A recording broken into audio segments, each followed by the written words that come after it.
नमस्कार, मैं स्मिता मिश्रा आपका स्वागत करती हूं आपके अपने चैनल एडू क्लासेस में। फ्रेंड, जैसा आप सभी को मालूम है, हमने जीआईसी के लिए क्लासेस स्टार्ट कर दी हैं।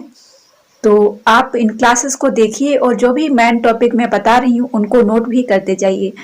देखिए, बहुत सारे फ्रेंड ये सोचेंगे कि मैम प्री के लिए तैयारी करा रही हैं, तो मैं यहाँ पे आपको प्री के लिए और मेंस के लिए दोनों को एक साथ लेकर चलूंगी। और आप अगर हमारा ग्रुप ज्वाइन करेंगे तो वहाँ पे मैं इतिहास, जो आपका लेखन कार्य है, आपको आंसर राइटिंग कैसे करनी है, आपको निबंध कैसे लिखने हैं, वो सारे टॉपिक में आपको दूंगी और आपको बताऊंगी कि कैसे आप तैयारी करें। ठीक है, क्योंकि अभी से अगर आप प्रैक्टिस करेंगे, अभी से लिखना स्टार्ट कर देंगे, क्योंकि अभी प्री तो आप क्वालिफाई कर लेंगे, लेकिन मेंस के लिए आपको तैयारी करनी होगी फिर अलग से, और टाइम इतना नहीं होगा क्योंकि आपको अभी से लेकर चलना है। जून में आपका प्री हो जाएगा और दिसंबर में आपका मेंस हो जाएगा, क्योंकि इंटरव्यू है नहीं, तो आपको इसी आधार पर तैयारी करनी है कि आपका सिलेक्शन हो जाए। ठीक है, तो आपको क्लासेस कैसी लग रही हैं?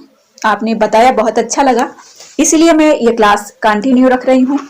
और साथ ही आप सभी के लिए क्विज स्टार्ट कर रही हूँ टेलीग्राम पे। देखिए, व्हाट्सएप पे ग्रुप नहीं चलाएंगे क्योंकि वहां पे हम पीडीएफ देंगे, लेकिन मैं चाहती हूँ कि आप लोग निरंतर अभ्यास में रहें, ये क्लास देखें और उसके बाद में प्रैक्टिस करें। प्रैक्टिस आपको टेलीग्राम पे दी जाएगी, मतलब जो क्विज दी जाएगी प्रैक्टिस सेट की। ठीक है, क्विज जो होगी प्रैक्टिस सेट की होगी, जिसको आप प्रैक्टिस करेंगे और आपका रिजल्ट आपके सामने होगा। ठीक है, जिसके लिए आपको एडू क्लासेस पे हमें कांटेक्ट करना होगा टेलीग्राम पे, वहीं पे पूरा डिटेल से बता दिया गया है। और 20 जनवरी से क्लास स्टार्ट हो जाएंगी। ओके, तो आज की क्लास जो है हमारी, इसमें हम प्राचीन भारत का इतिहास पढ़ेंगे। इससे पहले जो हमने क्लास बनाई थी उसमें मैंने आपको सामान्य विज्ञान का पहला क्लास लिया था और उसमें बहुत ही डिटेल से बताया था, और साथ में जो क्वेश्चन पूछे गए हैं वो भी बताए थे, और कहाँ से क्वेश्चन बन सकते हैं ये भी आपको बताया था।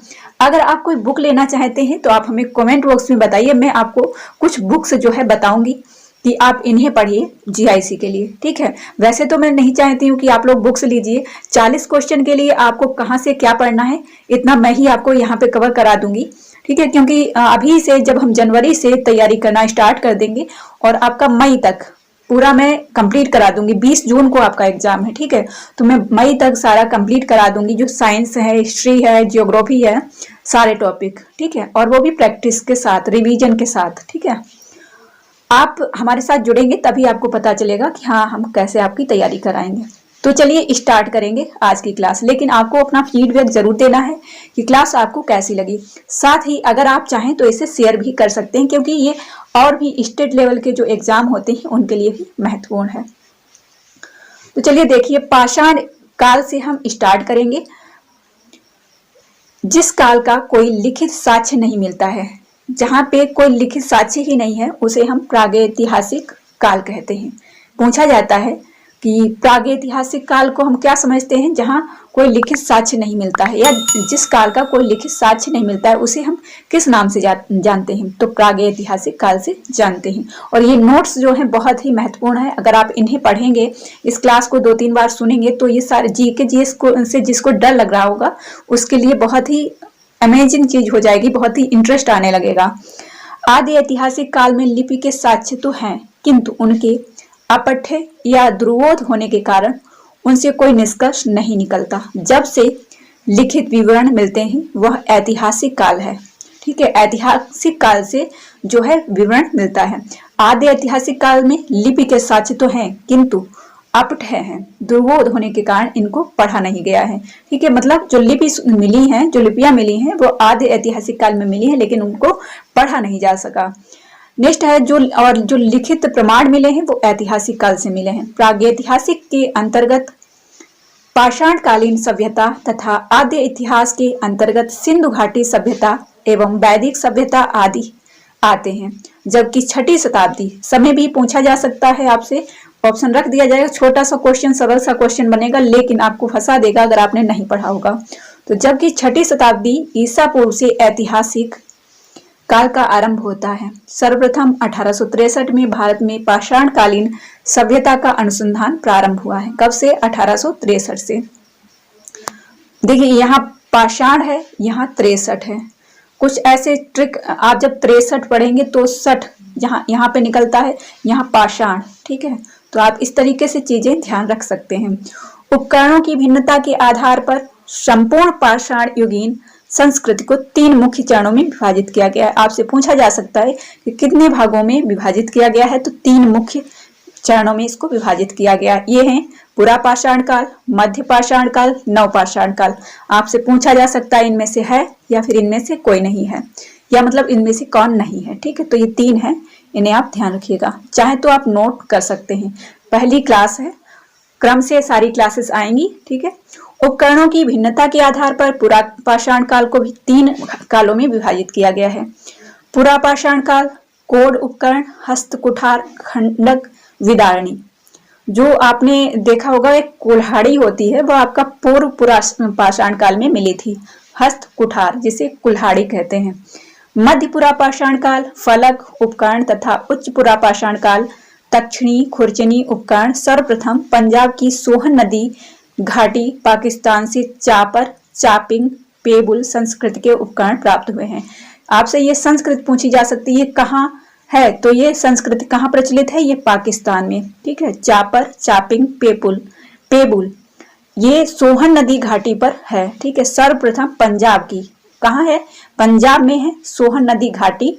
ठीक है, और पाकिस्तान से चापर, चापिंग, पेबुल संस्कृत के उपकरण प्राप्त हुए हैं।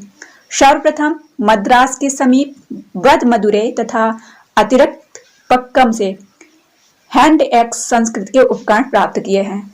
तो फ्रेंड, आप अगर तैयारी कर रहे हैं तो ये सारे चीजें जो है नोट कर लीजिएगा, क्योंकि ये सभी महत्वपूर्ण है। इस संस्कृत के अन्य उपकरण क्लीवर, स्क्रेपर आदि हैं। रॉबर्ट ब्रुशफुट ब्रिटिश भूगर्भ वैज्ञानिक और पुरातत्वविद हैं। क्वेश्चन पूछा गया है कि रॉबर्ट ब्रुशफुट कौन है, तो ये हैं ब्रिटिश के।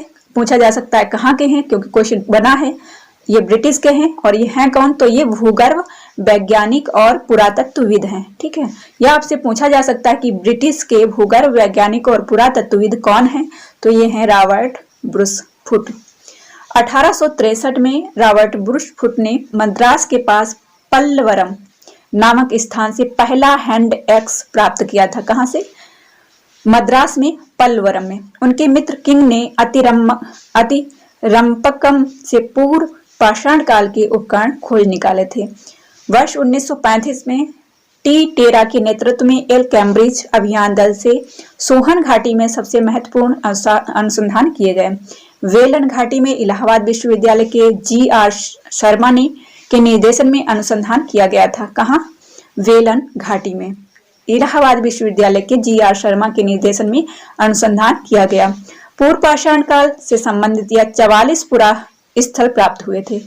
पूर्व पाषाण काल से संबंधित यहाँ 44 पुरा स्थल प्राप्त किए गए थे। संख्या पूछी जा सकती है। उपकरणों के अतिरिक्त वेलन के लोहंदा नाला के क्षेत्र से इस काल की अस्थि निर्मित मातृ देवी की एक प्रतिमा मिली। किसकी मिली थी, तो ये अस्थि निर्मित मातृ देवी की प्रतिमा मिली थी। आपसे पूछा जा सकता है किसकी प्रतिमा मिली है, तो आपके ध्यान में आएगा क्या, नहीं आएगा। मातृ देवी आपने पढ़ा होगा तभी आएगा। जो संप्रति कौशाम्बी संग्रहालय में सुरक्षित है। कहाँ है, तो ये कौशाम्बी कहाँ है, बिहार में है। फलकों की अधिकता के कारण मध्य पुरा पाषाण काल को फलक संस्कृत भी कहा जाता है। इन उपकरणों का निर्माण क्वार्टजाइट पत्थरों से किया गया। कौन से पत्थर लगे हैं, क्वार्टजाइट। ठीक है, पुरा पाषाण कालीन मानव का जीवन पूर्णतया कैसा था, तो ये था प्राकृतिक। ये कैसा था, मानव का जीवन प्राकृतिक था। सभी प्रकृति पर आधारित थे। वे प्रधानता शिकार पर निर्भर करते थे। आपसे पूछा जा सकता है कि वो क्या करते थे, व्यापार करते थे, कृषि करते थे, शिकार करते थे, तो वो शिकार करते थे। ठीक है, उनका भोजन मांस था अथवा कंदमूल हुआ करता था, तभी तो प्रकृति पर आधारित थे। अग्नि के प्रयोग से अपरिचित रहने के कारण वे मांस कच्चा खाते थे। इस युग का मानव शिकारी एवं खाद्य संग्राहक था। इस काल के मानव को पशुपालन तथा कृषि का ज्ञान नहीं था। ठीक है, ये ध्यान रखना है। भारत में मध्य पाषाण काल के विषय में जानकारी सर्वप्रथम 1867 में हुई, जब C.L. कार्लाइल ने विंध्य क्षेत्र से लघु पाषाणोपकरण खोज निकाले थे। किसने निकाले, G.L. कार्लाइल ने। मध्य पाषाण काल के विशिष्ट औजार सूक्ष्म पाषाण या पत्थर के बहुत छोटे आकार के होते थे। भारत में मानव अस्थिपंजर सर्वप्रथम मध्य पाषाण काल से ही प्राप्त होने लगे थे। देखिए, मानव अस्थिपंजर कब मिले थे? मध्य पाषाण काल में। गुजरात स्थित लंघनाज सबसे महत्वपूर्ण पुरा स्थल है जहां से मानव के अस्थिपंजर मिले हैं। कहां से? गुजरात के लंघनाज से। यहाँ से लघु पाषाण उपकरणों के अतिरिक्त पशुओं की हड्डियां, कब्रिस्तान, कुछ मिट्टी के बर्तन भी प्राप्त हुए। आपसे कैसे पूछा जाएगा कि कौन कौन सी चीजें प्राप्त हुई हैं, तो क्या मिला है? देखिए, मानव अस्थिपंजर मिले हैं, पशुओं की हड्डियां मिली हैं, कब्रिस्तान मिले हैं, कुछ मिट्टी के बर्तन भी मिले हैं। आपको नोट कर लेना है। जैसे आप यहाँ पे लिखेंगे गुजरात और फिर इधर लिख लेंगे पशुओं की हड्डियां, अस्थिपंजर, कब्रिस्तान, मिट्टी के बर्तन। ठीक है, अब आपको ध्यान रहेगा कि गुजरात में जो है ये चीजें मिली हैं। कहाँ? और साथ ही लंघनाज में। ठीक है। मध्य पाषाण कालीन महदह प्रतापगढ़ उत्तर प्रदेश। आपसे पूछा जा सकता है कि मध्य पाषाण काल में जो एक स्थान है जिसका वर्णन किया गया महदह, कहाँ है? तो ये प्रतापगढ़ उत्तर प्रदेश में है, क्योंकि यूपीएससी का एग्जाम है। ओके, तो आपसे ऐसे क्वेश्चन पूछे जा सकते हैं। से हड्डी एवं सींग निर्मित उपकरण प्राप्त हुए हैं। क्या मिला है? हड्डी, सींग निर्मित उपकरण प्राप्त हुए हैं। जी.आर. शर्मा ने महदह के 3 क्षेत्रों का उल्लेख किया है, जो झील क्षेत्र, भूषण खाना, शंकुल क्षेत्र एवं कब्रिस्तान निवास क्षेत्र में बटा था। आपसे क्वेश्चन बन सकता है आपका कि जो महदह जो है उसमें उसको कितने भागों में बांटा गया? 3 क्षेत्र। उसके 3 क्षेत्र कौन से हैं? तो झील क्षेत्र है, बूचड़ खाना है और कब्रिस्तान है। बूचड़ खाना शंकुल क्षेत्र से ही हड्डी एवं सींग निर्मित उपकरण एवं आभूषण बड़े पैमाने पर पाए गए हैं, क्योंकि बूचड़ खाना है तो वहां पे ये स्वाभाविक है मिलना। डॉक्टर जयनारायण पांडे द्वारा लिखित पुस्तक पुरातत्व विमर्श। आपसे ये क्वेश्चन पूछा जा सकता है कि ये पुस्तक किसने लिखी है? तो डॉक्टर जयनारायण पांडे जी ने लिखी है। मादहा, सराय, नाहर, राय एवं दमदमा तीनों ही स्थलों से हड्डी के उपकरण एवं आभूषण पाए जाते हैं। एक क्वेश्चन यहाँ से आपका बन सकता है कि कौन कौन से स्थान से हड्डियां मिली हैं और आभूषण मिले हैं? तो मादहा से मिला है, सराय नाहर से मिला है और दमदमा से मिला है। इनमें से कौन नहीं है ये पूछा जा सकता है। जब आपको 3 पता होंगे तो आप आसानी से इसका आंसर दे पाएंगे। दमदमा में किए गए उत्खनन के फलस्वरूप पश्चिमी तथा मध्यवर्ती क्षेत्रों से कुल मिलाकर 41 मानव समाधान ज्ञात हुए हैं। मानव समाधान कितने? 41। इन समाधानों में से 5 समाधान युग्म समाधान है।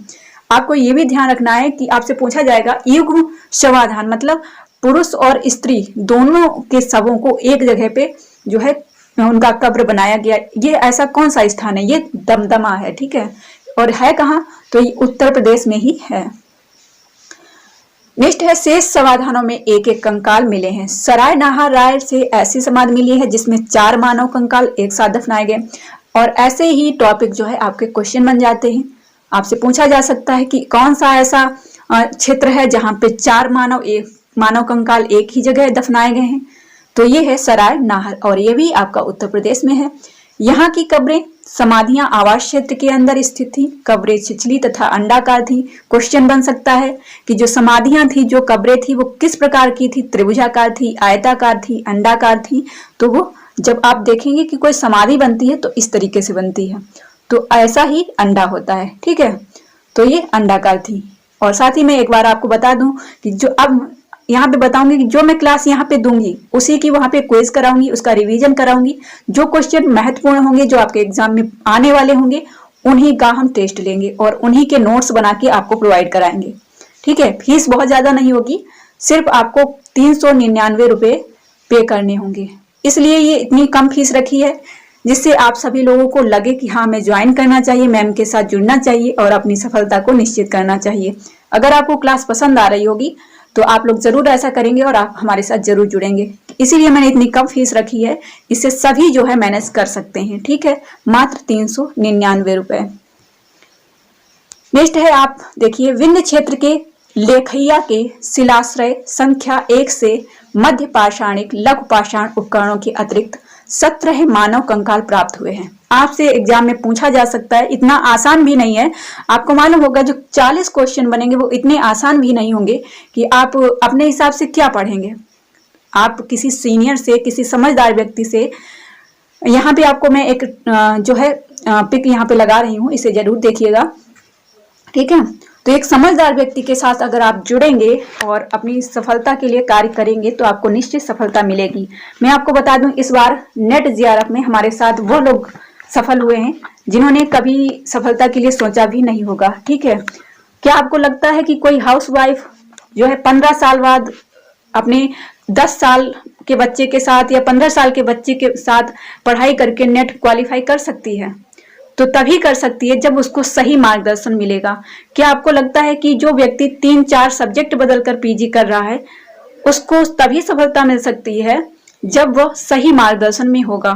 तो मुझे लगता है कि अगर आप हमारे साथ जुड़ेंगे तो मैं आपको निरंतर आपके कार्य के प्रति कर्तव्य निष्ठा बताऊंगी कि किस तरीके से आप अपने एग्जाम को क्वालिफाई करिए, क्योंकि आप इस समय आपको लगता है कि जीआईसी आपके लिए एक वरदान है। ठीक है। तो आप इस वरदान को प्राप्त करें, इसे अचीव करें। ठीक है। क्योंकि ये सभी को नहीं मिलेगा, ये बहुत ही कम लोग हैं जो इसमें बैठ पाएंगे। ठीक है। तो अगर आपको ये वरदान प्राप्त हुआ है तो आप इसका अवसर प्राप्त, अगर आपको इसका अवसर प्राप्त हुआ है तो आप इसको अपना वरदान बना लीजिए। ठीक है। और इसको जाने नहीं दीजिए किसी भी कीमत में। ओके। ये मैं इसीलिए आपको बता रही हूँ क्योंकि ये अवसर सभी को प्राप्त नहीं होते हैं। आइए नेक्स्ट, यहाँ पे मैं बात कर रही थी और बीच में मैंने आपको रोका, उसके लिए माफी चाहूंगी, लेकिन ये भी आपके लिए जरूरी है क्योंकि अवसर बहुत कम लोगों को मिलते हैं और बहुत कम लोग इसको जो है अपने लिए अनुकूल बना पाते हैं। ठीक है। तो चलिए नेक्स्ट, यहाँ पे मैंने आपको बताया है शिलाश्रय 1 में, ठीक है, शिलाश्रय संख्या 1 से मध्य पाषाणिक लघु पाषाण उपकरणों के अतिरिक्त 17 मानव कंकाल प्राप्त हुए हैं। ध्यान रखिएगा, संख्या 1 है और मानव कंकाल 17 है। ठीक है। कुछ भी पूछा जा सकता है क्योंकि यूपीएससी कंडक्ट कर रहा है आपका एग्जाम। इतना आसान नहीं होगा कि 40 क्वेश्चन कहां से पूछे जाएं, क्योंकि यूपीएससी का ही सिलेबस होगा, वही हिस्ट्री, वही साइंस, वही ज्योग्राफी। ठीक है। लेकिन आपको वह चीजें पढ़नी है जो आपको एग्जाम में देखने को मिले। ठीक है। नेक्स्ट देखिए, अमेरिका के ऑर्गन विश्वविद्यालय के जॉन आर लुकास के अनुसार लेखैया में कुल 27 मानव कंकालों की अस्थियां मिली हैं। कितनी? 27। पशुपालन का आपसे ये पूछा जा सकता है कि ये लेखैया कहाँ है, तो ये अमेरिका में है। ठीक है। पशुपालन का प्रारंभ मध्य पाषाण काल में हो गया था। ठीक है। पशुपालन प्रारंभ में मध्य पाषाण काल में आरंभ हो गया था। पशुपालन के साक्ष्य भारत में आदमगढ़, होशंगाबाद मध्य प्रदेश तथा वागोर, भीलवाड़ा राजस्थान से प्राप्त हुए हैं। इसको आप नोट कर लीजिएगा, आपसे पूछा जा सकता है। ठीक है। जो चीजें महत्वपूर्ण है वही मैं लेकर आई हूं यहाँ पे, और ये आप अगर बार बार 1-2 बार इस क्लास को देख लेंगे, ज्यादा बड़ी नहीं रखेंगे, अगर आप इसको 1-2 बार देखेंगे तो ये सारी चीजें क्लियर हो जाएंगी और आपको समझ में रहेगा कि हाँ ये चीज आ सकती है। ठीक है। और ऐसे ही क्वेश्चन बनते हैं। मध्य पाषाण काल के मानव शिकार करके, मछली पकड़कर और खाद्य वस्तुओं का संग्रह कर पेट भरते थे। मछली पकड़ना मतलब शिकार करना उनका जो था कर्म था। मध्य प्रदेश के रायसेन जिले में स्थित भीमबेटका बहुत ही महत्वपूर्ण है यहाँ पे ये सारा कुछ। ठीक है। मध्य प्रदेश के रायसेन जिले में स्थित भीमबेटका प्रागैतिहासिक शैल चित्रकला का श्रेष्ठ उदाहरण है। क्वेश्चन पूछा जा सकता है कि भीमबेटका कहाँ स्थित है, तो ये आपका मध्य प्रदेश में स्थित है। ठीक है। और ये किसके लिए विख्यात है, मतलब प्रख्यात है, प्रसिद्ध है, तो इसे आप किसी तरीके से भी समझ सकते हैं। मैं इसलिए बोल रही हूँ ऐसे शब्द जिससे आपके माइंड में रहें। ठीक है। कभी कभी हम उल्टे शब्द बोलते हैं, वो अधिक देर हमारे माइंड में रहते हैं। ठीक है। तो मैं इसीलिए बोल रही हूँ कि भीमबेटका जो है शैल चित्रकला के लिए प्रसिद्ध है और ये मध्य प्रदेश में रायसेन जिले में स्थित है। कहाँ? रायसेन जिले में स्थित है। और साथ ही आपको ये याद रखना है कि पशुपालन जो है इसके साक्ष्य कहाँ से मिले हैं? आदमगढ़ जो मध्य प्रदेश में है, होशंगाबाद में, और वागोर भीलवाड़ा जो राजस्थान में है। ठीक है। आपसे ये पूछा जा सकता है कि वागोर कहाँ है, तो ये भीलवाड़ा दे दिया जाएगा या फिर राजस्थान में। आपसे पूछा जाएगा आदमगढ़ कहाँ है, तो होशंगाबाद में या मध्य प्रदेश में। ठीक है। आगे बढ़िए।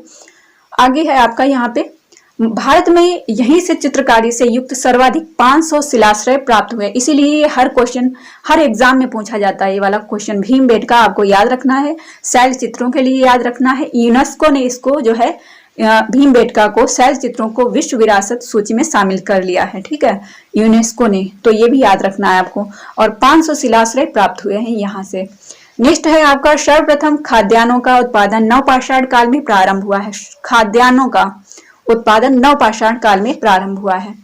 इसी काल में यहाँ से हमारा नवपाषाण काल स्टार्ट हो गया। फ्रेंड, मैं नहीं चाहती कि आप लोग एनसीईआरटी में जाएं, क्योंकि एनसीईआरटी भी आप पढ़ेंगे सही है, आपको यूपीएससी नहीं निकालना है, आपको अपना जीआईसी में आपको सिलेक्शन लेना है। तो जो चीज मैं आपको बता रही हूँ, अगर आप इनको फॉलो करेंगे तो आप निश्चित सफलता हासिल करेंगे। ठीक है।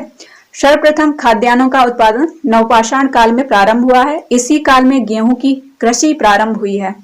गेहूं की कृषि नवपाषाण काल से ही प्रारंभ हुई है। नवीनतम खोजों के आधार पर भारतीय उपमहाद्वीप में प्राचीनतम कृषि साक्ष्य वाला स्थान उत्तर प्रदेश के संत कबीर नगर जिले में स्थित है लहुरा देव। आपसे ये नहीं पूछा जाएगा कि कृषि कब प्रारंभ हुई, आपसे ये पूछा जाएगा कृषि के साक्ष्य मिले कहाँ हैं, तो ये है उत्तर प्रदेश में लहुरा देव। ठीक है। और नवपाषाण काल में। अब आप सोचेंगे कि मैम क्या आपका माइंड ही यूपीएससी में होता है, होगा? नहीं होगा। मैं आपको इसलिए बता रही हूँ क्योंकि मैंने इसको एनालिसिस किया है, मैंने बहुत सारे प्रैक्टिस सेट देखे हैं, और इस समय जो एग्जाम आप सभी लोग जानते होंगे, आप सभी को लग रहा होगा, अगर आप इसको पढ़ रहे होंगे तो आपको भी लगेगा कि हाँ ऐसे ही क्वेश्चन एग्जाम में पूछे जाते हैं। ठीक है। तो इसको जरूर ध्यान से सुनिएगा, एक बार नहीं, दो बार नहीं, 3 बार सुनिएगा, नोट्स बनाइएगा। ठीक है। यहाँ से 9000 से 7000 ईसा पूर्व मध्य के चावल के साक्ष्य प्राप्त हुए। ईसा पूर्व आप समझ लीजिए, यहीं पे मैं बता देती हूँ, यहाँ पे ईसा जी का जन्म हुआ, ये ईसा पूर्व है और ये ईसवी है। ठीक है। इधर के जो है इनसे पहले वो ईसा पूर्व हो गए, यहाँ पे ईसा मसीह का जन्म हुआ, इससे पहले जो कार्य हुए उन्हें ईसा पूर्व कहा जाता है और यहाँ से ईसवी कहा जाता है। ठीक है। उल्लेखनीय है कि इस नवीनतम खोज के पूर्व भारतीय उपमहाद्वीप का प्राचीनतम कृषि साक्ष्य वाला स्थान मेहरगढ़ पाकिस्तान के बलूचिस्तान में स्थित यहाँ से 7000 ईसा पूर्व गेहूं के साक्ष्य मिले हैं। तो ये भी आपको ध्यान रखना है। नेक्स्ट है, जबकि प्राचीनतम चावल के साक्ष्य वाला स्थल जो है कोल डिहवा, जो इलाहाबाद जिले में बेलन नदी के तट पर स्थित है। अब गेहूं या चावल, ठीक है, तो गेहूं के बाद चावल आता है, तो चावल के साक्ष्य कहाँ मिले हैं? कोल डिहवा, इलाहाबाद जिले में बेलन नदी के तट पर स्थित है।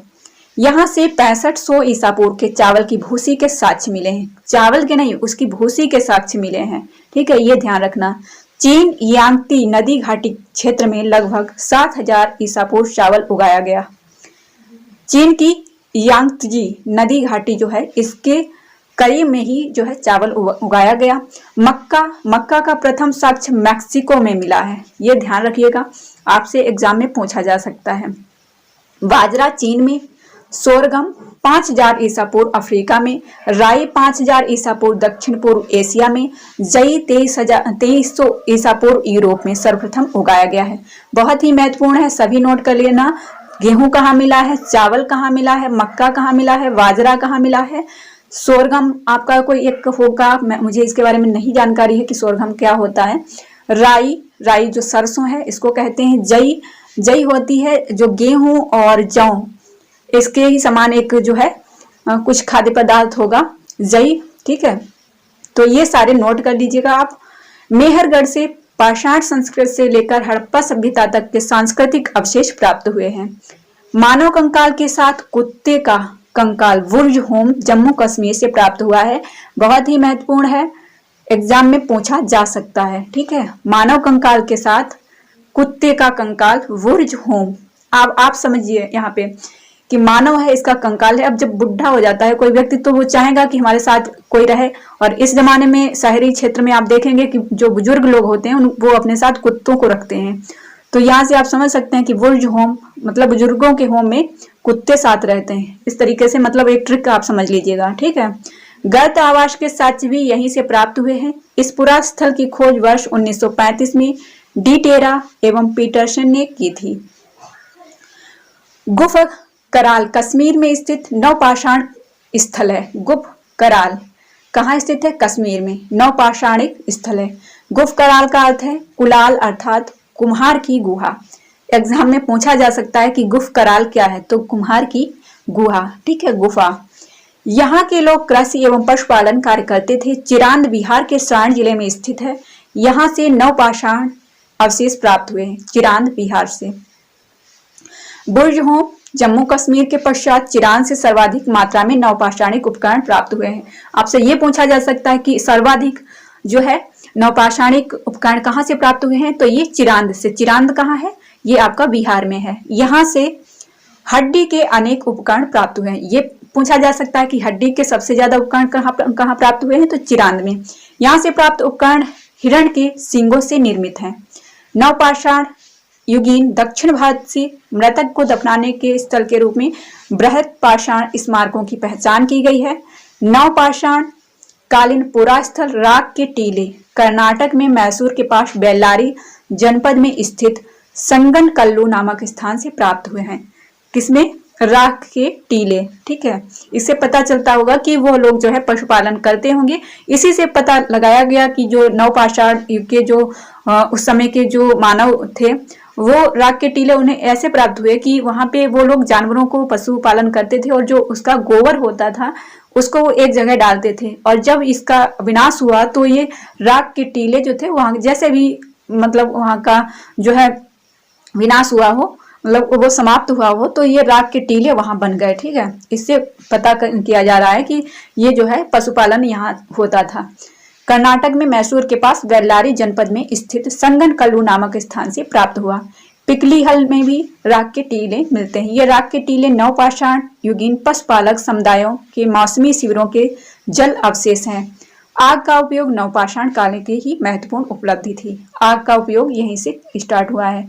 तो फ्रेंड, आगे की क्लास हम नेक्स्ट क्लास में लेंगे और आपको कुछ क्वेश्चन करा देते हैं लास्ट में। देखिए, आपका एग्जाम जो है यूपीएससी जो है वही कंडक्ट करेगा। यूपी लोअर सब प्री में पूछा गया है।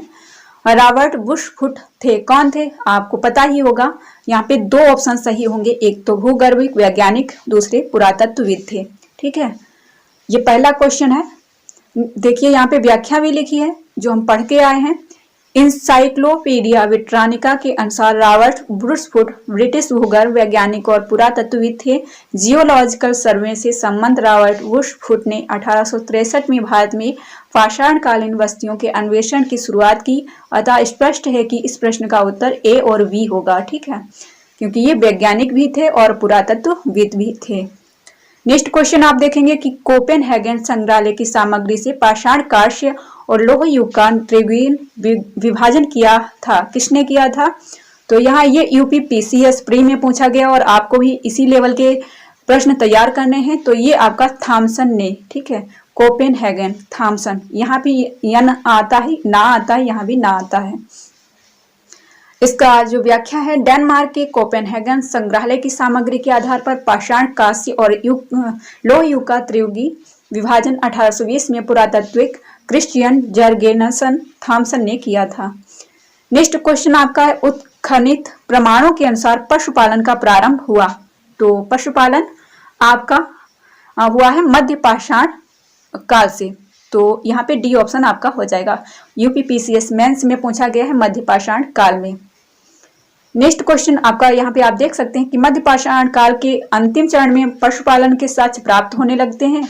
ऐसे पशुपालन के साक्ष्य भारत में आदमगढ़, होशंगाबाद मध्य प्रदेश तथा बागोर, भीलवाड़ा राजस्थान से मिले हैं। फ्रेंड, अगर आप इस पे फोकस करेंगे, इसे इग्नोर नहीं करेंगे तो आपका सब्जेक्ट बहुत अच्छे से तैयार हो जाएगा। मध्य पाषाणिक प्रसंग में पशुपालन के प्रमाण जहां मिले वह स्थान है, कौन सा है, आदमगढ़। ठीक है, आदमगढ़ से मिले हैं। नेक्स्ट क्वेश्चन है आपका, निम्नलिखित में से किस स्थल से हड्डी के उपकरण प्राप्त हुए हैं। तो यहाँ पे आपका हो जाएगा महदहा से। ठीक है, महदहा से हम पढ़ के भी आए हैं। और यहाँ पे आप देखेंगे कि मध्य पाषाणकालीन महदहा उत्तर प्रदेश के प्रतापगढ़ जिले में स्थित है। इसी से बड़ी मात्रा में हड्डी एवं सींग निर्मित उपकरण प्राप्त हुए। जी.आर. शर्मा महदहा में 3 क्षेत्रों का उल्लेख करते हैं, झील, बुजड़खाना, संकुल क्षेत्र, कब्रिस्तान। निवास क्षेत्र में पटा था। बुजड़खाना संकुल क्षेत्र से भी हड्डी सींग निर्मित उपकरण आभूषण प्राप्त किए गए हैं। नेक्स्ट क्वेश्चन है आपका, हड्डी से निर्मित आभूषण प्राप्त भारत में मध्य पाषाण काल के संदर्भ में प्राप्त हुए हैं। कहाँ से, आप यहाँ देख सकते हैं महदहा से। ठीक है, महदहा से। नेक्स्ट क्वेश्चन देख लीजिए, यहाँ पे व्याख्या हम देख के आए हैं। एक ही कब्र से 3 मानव कंकाल निकले हैं। तो यहाँ देखिए ये क्वेश्चन अभी हम जो नोट्स पढ़ के आए हैं दमदमा से। ठीक है, दमदमा से 3 कब्रें मिली हैं। ठीक है, एक ही कब्र में 3 मानव कंकाल, एक कब्र और उसमें 3 मानव कंकाल हैं। यहाँ आप देख भी सकते हैं इसकी पूरी व्याख्या। नेक्स्ट क्वेश्चन देख लेते हैं। यहाँ देखेंगे कि खाद्यान्नों की कृषि सर्वप्रथम प्रारंभ हुई थी, तो ये नवपाषाण काल होना चाहिए और ए ऑप्शन आपका सही है, नवपाषाण काल में। फिर आपका क्वेश्चन है कि भारत में मानव का सर्वप्रथम साक्ष्य कहाँ मिलता है, तो ये कहाँ मिलता है, नर्मदा घाटी पर। ठीक है, नर्मदा घाटी पर। तो फ्रेंड ये क्लास यहीं तक रहेगी, 30 मिनट की क्लास हो चुकी है। बहुत ही महत्वपूर्ण टॉपिक है आपका, और जो भी चाहें आप नोट कर सकते हैं। अगर आप ज्वाइन करना चाहते हैं तो 20 जनवरी से क्लासेस स्टार्ट हो जाएंगी। आप हमसे व्हाट्सएप पे कांटेक्ट कर सकते हैं, या फिर अगर आप हमारे टेलीग्राम चैनल पर ज्वाइन किए हैं एडू क्लासेस में, तो आप वहाँ पे जो है ज्वाइन कर सकते हैं। ये सारी PDF वहाँ पे मिलेंगी। बहुत सारे फ्रेंड है ये बोलते हैं कि मैम जो है मोबाइल से पढ़ने में प्रॉब्लम हो रही है, तो आप बुक्स ले सकते हैं। अगर बुक्स पढ़ना चाहते हैं तो मैं आपको बुक्स बता सकती हूँ, बस आपको कमेंट बॉक्स में बताना है, तो मैं स्पेशल क्लास बना दूंगी GIC के लिए बुक्स। ठीक है, तो मिलते हैं नेक्स्ट वीडियो में। साथ ही लाइव क्लास में जुड़िए, 2 बजे से 3 बजे तक लाइव क्लास रहती है, उसे ज्वाइन करिए। ठीक है, डॉक्टर नगेंद्र का इतिहास हिंदी साहित्य के लिए मैंने स्टार्ट ही कर दिया है। जो लोग GIC की तैयारी कर रहे हैं तो वो जरूर देखें। ठीक है, उससे अच्छी कोई बुक्स मुझे नहीं लगती है कि उससे अच्छी कोई बुक होगी डॉक्टर नगेंद्र के इतिहास से, क्योंकि उसी बुक से सारी बुक्स बनती हैं। ठीक है, जो भी आपके सिंपल प्रैक्टिस सेट वगैरह बनेंगे उन्हीं से बनेंगे, तो आप उसे ही देखिए, ऑथेंटिक चीज पढ़िए। ठीक है, तो मिलते हैं नेक्स्ट वीडियो में, तब तक के लिए जय हिंद, जय भारत।